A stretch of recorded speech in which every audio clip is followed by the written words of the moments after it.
铁呀，今天幼儿园演出，但是真正出节目的是他爸。张大铁是6·1演出，大胖媳妇20天前就开始兴奋，为了这个事儿提前准备的穿搭。因为来中国以后，他一天天沉醉于各种小吃，又胖了不少，所以还专门找的裁缝，把当年在英国要参加最重要的会议的时候才穿的西装给改了，就为了体体面面去看儿子表演。结果呢，大胖媳妇这2天痔疮犯了。今儿早上出发去那个剧场看拿铁表演之前，我还带他去新开的药，然后我俩就打车去那个剧场。结果有一段路就非常堵，所有车都不动地方。大胖媳妇一看要来不及，非常崩溃，跟司机说他要即刻跳车，必须让他现在下，然后扫了个共享单车就要跟我骑过去，问我怎么走，我说直走。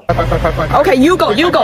我刚要说200米看着路口右拐，他以100公里加速2.1秒的速度他就飞出去了，就消失了，现在就没了。我怀疑明天到深圳了。现在，但是他呢屁股又特别疼嘛，用他的话说，疼的脑袋都跟着疼，所以每一次过减速带呢，对他都是一种酷刑。我看他每一次过减速带的时候都抬屁股，我就实在忍不住在后边拍他，结果也不知道从哪个减速带开始，我就发现那镜头里怎么有块白呢？哎，啥？后边你等一下。然后我的同事们都在演出那附近等我俩呢，想拍一下张大铁一会儿上台之前的一些准备，结果就看着我俩从远处就骑过来了。那大胖媳妇急的都没看着我同事，80迈的速度啊，油家就过去了。哎呦 ，Jamie 过来。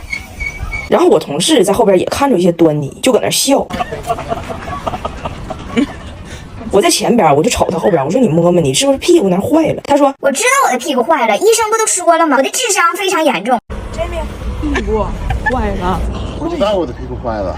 我说咋坏的？你不还找的裁缝改的裤子吗？大胖姐说，我怀疑就是这个裁缝，他只改了裤腰，他没有改臀围，屁股那地方太紧了，加上我每次过减速带的时候，屁股可能撅得太极致了，最后在过某一个减速带的时候，把裤子逼疯了。我怀疑就是这个带。当时的我莫名觉得天气突然有点凉快，但是呢，他也不在乎，把上衣脱了围上了，他就想赶紧进去看张大铁，急得不行。结果人张大铁根本就没发现爸爸还没到，离老远后场的时候，张大铁看着舞台，告诉他同学，我爸已经来了，那个就是我爸，看来真的不光中国人看外国人脸盲，张大铁也一样脸盲，觉得哪个外国男性都长得像他爸。但是没事，人脸盲，我家的凯迪士传奇大师 K70可不盲，一下就认出来了，不愧是 AI 3D 人脸识别，半秒就能开锁。它的神盾智能安全系统有多项 AI 技术加持，国际超跑设计师设计，颜值非常高。最后呢，我们赶上了张大铁的演出，拿铁表演的挺好的，大胖媳妇也特别激动，特别欣慰。但是回来的路上，我就有一点点的小不解，我就问他，我说其实这种演出也不是就一次，你怎么就这么着急，生怕晚1秒钟？大胖媳妇露着个裤裆跟我说他小的时候1岁，他爸就离开他们母子俩就走了，再也没见过。后来他妈再结婚又生2妹妹，也离不开家，所以他小时候每一次学校演出从来都没有过家长来看。他因为没爸这个事儿被同学打过，也因为被嘲笑动手打过别人，所以他就有过这个执着的要求，就是拿铁表演的时候，大帷幕拉开那一瞬间必须看到爸爸。对他来说，别说是不去了，就是孩子在台上找爸爸的眼神，有1秒钟他都不愿意去想象。小时候我不愿意表演，上面有很多爸爸妈妈来了，我找不到我的爸爸，我不像拿铁查不到他的爸爸，我不像拿铁难过。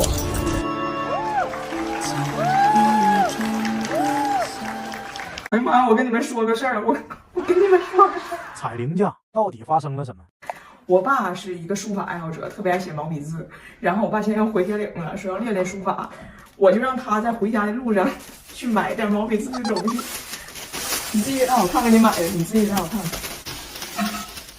笔，对的。墨，对了。纸，买的对的。你给大伙看看你最后买那个。哎呦我的妈！你买的这是啥玩意儿？哎呦我的妈！我告诉他买软的纸，就是练书法用点软的纸，沙沙的纸，宣纸。这个多亮，这有人，这有钱。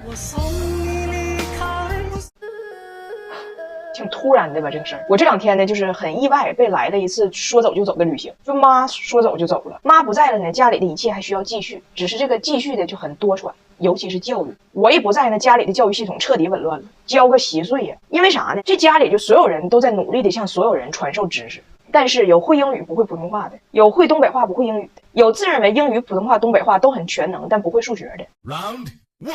What color is this? Blue.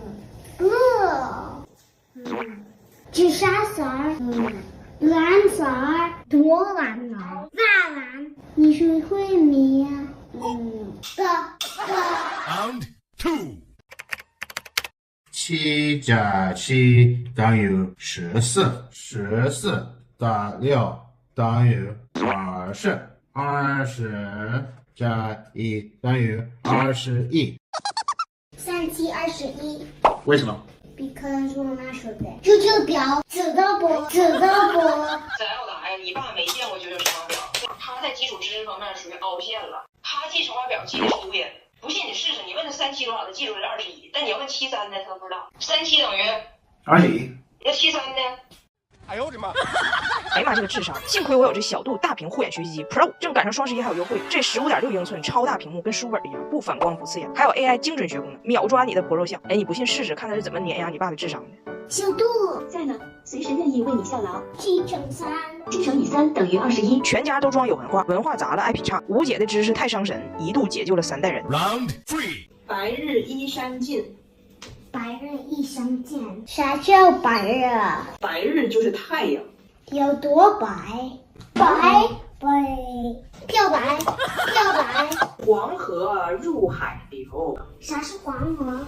黄河就是一条河。有多黄？焦黄。欲穷千里目。谁穷？欲穷。欲穷。为啥穷？我太难了。更上一袋楼。Round 4。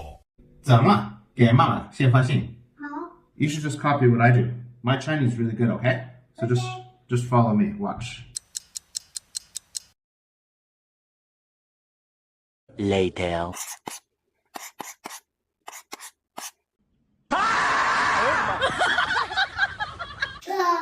哎呀，今天我们家来了一个外国人，向大胖媳妇紧急求助。这个人要见他老丈人，跟大胖媳妇求助了3个小时，最后把大胖媳妇给骂了。来的这个外国人呢，他叫 Angelo， 来自拉丁美洲的智利。明天他的女朋友要带着 Angelo 去见他女朋友的父母。Angelo 很紧张，想问问有经验的人，在中国见未来的老丈人老丈母娘有什么习俗和讲究。进屋就跟大胖媳妇说：“那你肯定最懂了，我求求你帮帮我。”大胖媳妇当然非常胸有成竹，告诉 Angelo：“ 没问题，包我身上。第一步，你的握手就不过关。来，你跟我握一下，我看看。你看，你这个握手就是傲慢。有人教过我，谦卑是中国人最重视的礼仪。你见未来老丈人，你这个谦卑，你千里之外就得卑，你离着好几米远，你但凡看着老头，你就得低头。我告诉你一个小秘籍，在中国遇到你想表达恭敬的人，这个握手方式叫自由勇士握手，把身体探出去，双手往前使劲，砸猛子。Angelo 学会了，但是大胖媳妇只告诉 Angelo 要自由泳，没告诉他不能换气儿。别换气，别换气。大胖媳妇说：“第二步，你得夸老丈母娘。”最稳妥的方式就是夸他年轻。Angelo 说：“他的母亲62，那很可能不年轻。”大胖媳妇急眼了：“你有点情商呗！他要是年轻用你夸，你是智利人呢，你还是智力低下人？智力低下人，这是你玩肝胆相照的时候吗？”Angelo 学完夸丈母娘，我想起来一个非常关键的问题。我说：“你第一次见人父母，你买啥了 ？”Angelo 说：“我没买呢，我买啥呀？”大胖媳妇说：“那可不行啊，你可得买东西，而且你买完给他们，他们还会跟你说不要。这时候你要原地开撕，照5分钟撕吧，切记不要像我当年一样，我丈母娘说，哎，这玩意儿家里有，我就拿回去了。”我说：“送礼不光丈母娘，还得搞定你女朋友。像她送我的小度天天闺蜜机4K 版，小度播放繁花，27英寸4K 超清大屏，有海量4K 资源，画质超清，色彩逼真，高度角度随意调，拉着走咋看都行，追剧贼爽，还能健身 K 歌，销量是这个。”然后大胖媳妇开始跟 Angelo 练习最重要的和老丈人吃饭喝酒这个环节。大胖媳妇假装她是老丈人，跟 Angelo 练。我看人 Angelo 都快被大胖媳妇教坏了，我就告诉 Angelo， 我说你其实也别听他的，他其实也不咋懂。我说这样，我现在扮演老丈人，我会说一些中国老丈人爱说的话来测试你，你看你俩怎么接。我这个闺女呢，我跟她妈那给惯坏了，那就是小暴脾气，那生气那家伙给我说那就跟你动手，你怎么说？面对这个问题 ，Angela 不知道咋回答。我会。然而大胖媳妇的回答是：别担心，老丈人，他打不过我。我上路。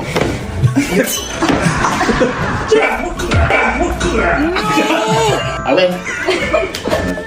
你有病啊！酒过3巡 ，Angelo 越来越发现，他来求救的这个人根本没比自己强多少。这次到访属于跟臭棋老子下棋，越下越臭。大胖媳妇还孜孜不倦的跟人 Angelo 说：“我跟你说啊，你得努力。这个中国的老人们呢，对咱们外国人是有一些刻板印象在，比如这个不靠谱，比如没大心傻乐，比如这个虎了吧唧的不成熟。所以你一定要努力，好好表现，打破这些刻板印象。”Angelo 寻思寻思跟我说：“我怎么觉得中国老人对外国人的这些不好的刻板印象，他有很大责任呢？中国人这么像外国人，来你。啊，thank you。